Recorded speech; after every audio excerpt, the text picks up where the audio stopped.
Hey balloon friends, shall we play a game? Red light, green light perhaps? Okay, no, we're here today for balloons. More importantly, Squid Game balloons. I am excited to share with you a design that you can use to create one of the guards from Squid Games.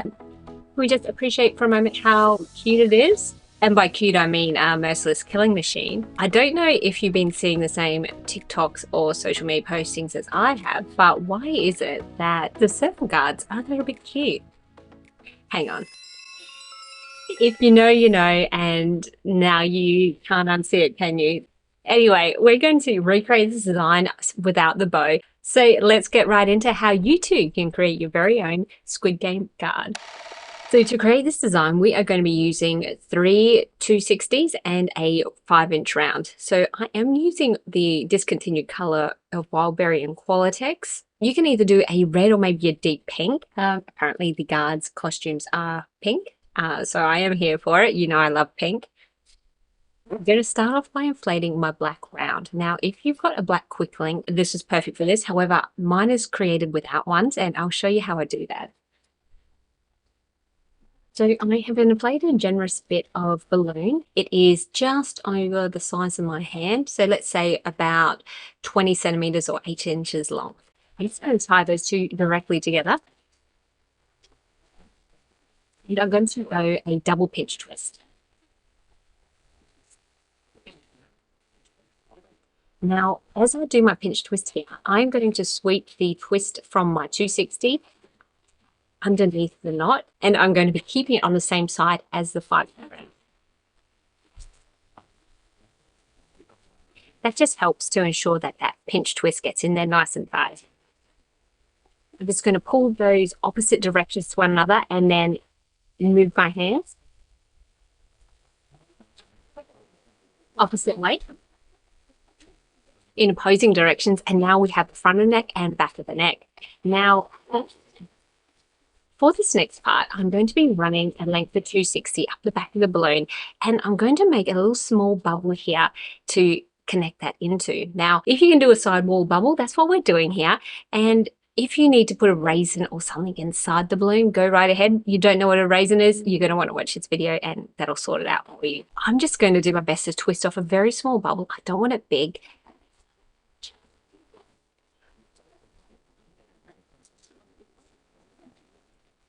Whoops. Might be hard for me to capture on film for you, but that's about the size I'm going for as a twist. You can just kind of see that there. And if you can get it smaller, that's great too. But we're going to take the 260 and at the point where it's meeting the bubble, I'm just twisting. I'm rolling that around there just to secure that in place. And now I'm going to take the 260 and bring it back down the opposite side of the hand. Giving my 260 a bit of a squish as it goes. Sweeping it underneath the pinch twist. And we're going to bring it up it another time. And scooping it around the bubble. And bring it down into the pinch twist.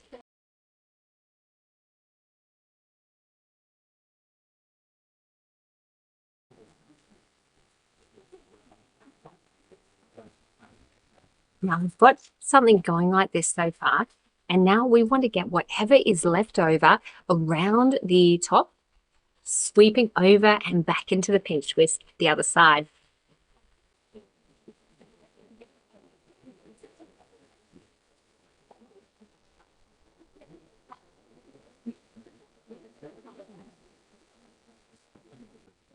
Now I've kind of had just enough to make it all the way through.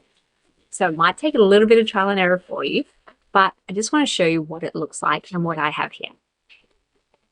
If you want to tempt the balloon gods, what you can do is try and ease and hide that balloon bubble.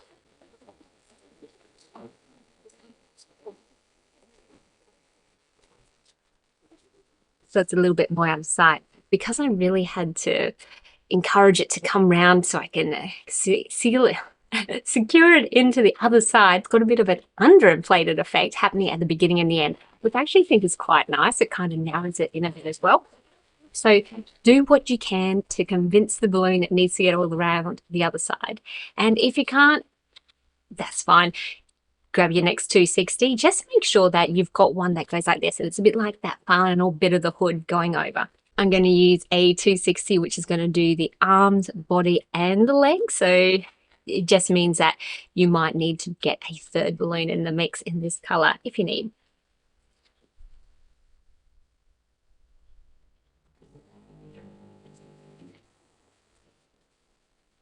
So I've inflated with about the same amount of air in it this time as well. And as I start off, we're going to have our first arm. So my bubble is about 4 fingers wide. And now I'm going to bring that into the pinch twists that are the neck.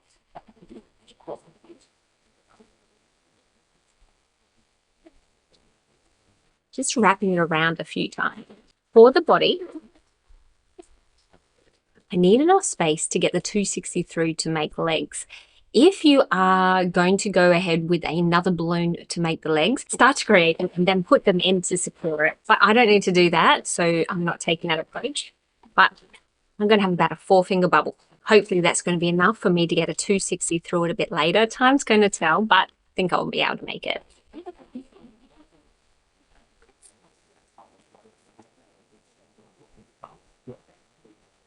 We've just brought it around to the opposite side. And I'm going to create my last bit of arm. I want to give it a generous tail to tie it off.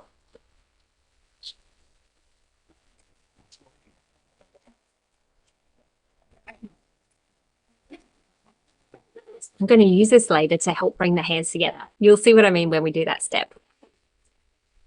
So this is going to be my legs.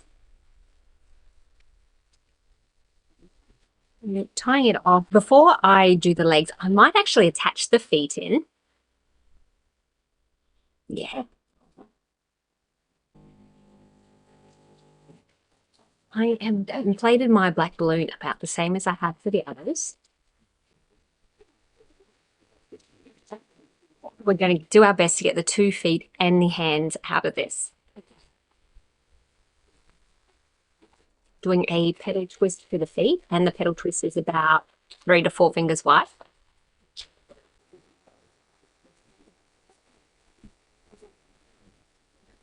We need 2 to create the feet, so go ahead to make another, and then we're going to add a pinch twist to the back of the shoes.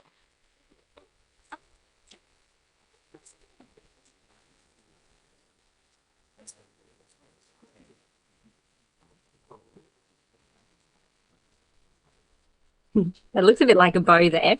And then with this, for now, I'm just going to tie it off to one of the hands. So I can come back and do the feet.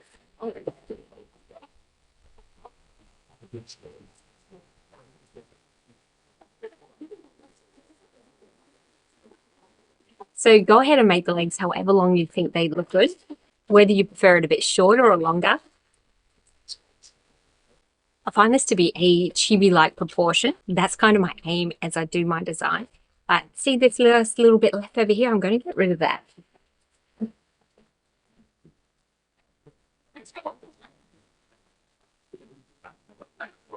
Just tying it off and securing it and coming back to finish it off by giving it some hands.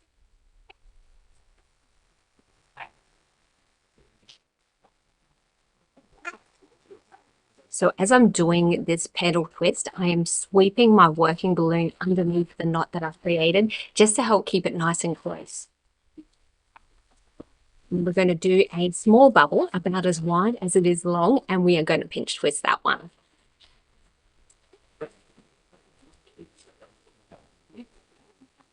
And it should look something like this. You've got to go ahead to remove this part of the balloon.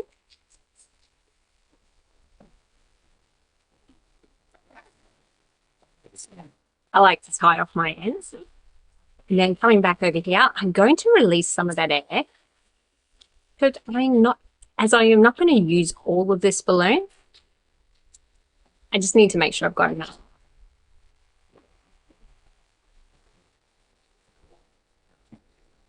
and I'm tying those nice and tight together. Now, when I did my first one, I was able to use all of this black balloon perfectly, but that's not always going to happen. I nearly forgot to mention earlier, I intentionally gave a long tail to my red balloon when I was creating the arms. And now I'm thinking maybe I should have left a little bit longer. That's okay, I'm going to make it work. We're going to be connecting the arms underneath the body, and as long as you've got a bit of 260 that can do the job for you, then you're fine. Even grabbing another scrap will be good too. Over here, because I have been separating the balloon and reattaching and such, and letting air out, it's changed the shape of it a little bit. So I'm really encouraging the air back towards the knotted part of the balloon, hoping to keep the air pressure nice and firm and towards where I'm twisting. And whenever I'm doing hands, whether it be a mermaid, princess, Squid Game guard, I like to end with the pinch twist. In my experience, I find it helps to keep it a little bit more secure. Does it always work? No, but it's what I like to do.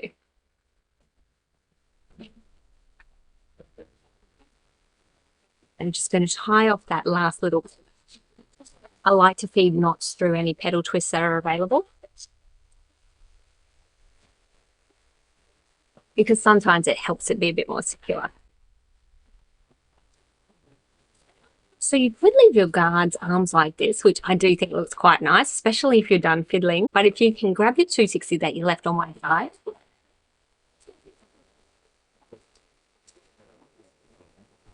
I've got it through. I'm going to be bringing I'm bringing the pinch twist in as close to the body as I can.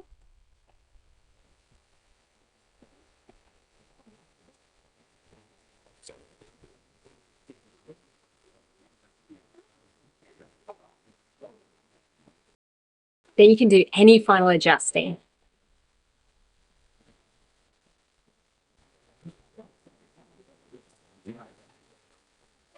Personally, I like keeping the arms in close to the body. I think it really highlights the fun chibiness of the design. Then you can go ahead to decide what kind of Squid Game guard you've got. Are they the circle, the square, the triangle? You decide. I'm going to use a white uni chalk marker for this, but a white Posca paint marker also works beautifully. They dry quickly and they've got a beautiful kind of coverage to them. So my understanding, if you are not familiar with Squid Games, correct me in the comments below if you know better, is that the circle guards are the workers, the triangle guards are the armed ones with the guns, and then the squares are kind of the IT computery kind of ones behind the scenes. I am no expert, but I do enjoy me a little bit of Squid Game. So I've already got the circle guard. I'm going to go ahead to do a triangle. So there's the face after just one layer. And I'll go ahead to put on another layer when it's a little bit drier. If you're in some kind of birthday party or situation where you're making this for a person, I wouldn't worry about making it perfectly opaque, unless your marker does it for you quicker than mine. That being said, I do love my uni chalk marker. Not as much as the Posca paint, but I don't know where to put that right now. But there you have it. That is how you do a Squid Game guard out of balloons. What do you think? Which is your favorite? Make sure you let me know in the comments below. I kind of ship them now. Who am I? What am I doing? Okay, well, that is it for this video. Thank you so much for joining me. And I also want to do an excited shout out to say thank you so much for 5,000 subscribers. I was really excited to hit that number from the 1st of January this year. And it's been unreal. So thank you so much for all your support in the last year or years if you've been around. Maybe drop a comment below. Let me know how many years you've been following. I'd be really interested to hear. But it has been a pleasure teaching you balloons, and I hope you've enjoyed them. If you haven't already, why not consider subscribing? I'd love to have you join my balloon family by hitting the subscribe button below. But otherwise, thank you so much for helping me to put a positive twist into your life, and I look forward to seeing you in my next video. Bye. That you can use to create one of the guards from the Squid. So let's go and create your very own. So let's go ahead and create your very own Squid Game. What am I trying to say? If you haven't already, why not subscribe? And I look forward to seeing you more in 2020. Oh my goodness. 2025, not 2024, 2025. If you enjoyed this,